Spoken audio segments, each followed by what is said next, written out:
ಕುಡಿದ ಅಮಲಿನಲ್ಲಿ 28 ವರ್ಷದ ಯುವಕನನ್ನ ಭರ್ಬರವಾಗಿ ಹತ್ಯೆ ಮಾಡಿರುವಂತಹ ಘಟನೆ ನಡೆದಿದೆ. ಮೊದಲು ಗಲಾಟೆ ಆಗುತ್ತೆ. ಈ ಗಲಾಟೆ ಕೊಲೆಯಲ್ಲಿ ಅಂತ್ಯವಾಗಿದೆ. ಮಚ್ಚಿನಿಂದ ಕೊಚ್ಚಿ ಭೀಕರವಾಗಿ ಹತ್ಯೆಗೈಯಲಾಗಿದೆ.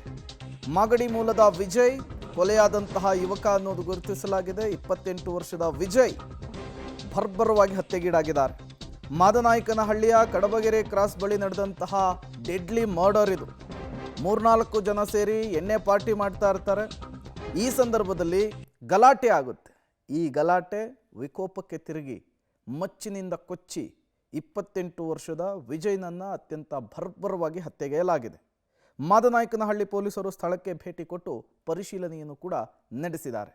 ನಿಜಕ್ಕೂ ಕೂಡ ಎಣ್ಣೆ ಏಟಲ್ಲಾದಂತಹ ಹತ್ಯೆನಾ ಇದು, ಅಥವಾ ಇದರ ಹಿಂದೆ ಬೇರೆ ಏನಾದರೂ ಉದ್ದೇಶ ಇತ್ತಾ, ಅಂದರೆ ಹಳೆಯ ವೈಷಮ್ಯ, ದ್ವೇಷ ಅಥವಾ ಆಸ್ತಿ ಕಲಹ ಏನಾದರೂ ಇತ್ತಾ ಅನ್ನೋದನ್ನು ಈಗ ಪತ್ತೆ ಹಚ್ಚೋದಕ್ಕೆ ಪೊಲೀಸರು ಕೂಡ ತನಿಖೆಯನ್ನು ನಡೆಸೋದಕ್ಕೆ ಮುಂದಾಗ್ತಾ ಇರುವಂಥದ್ದು.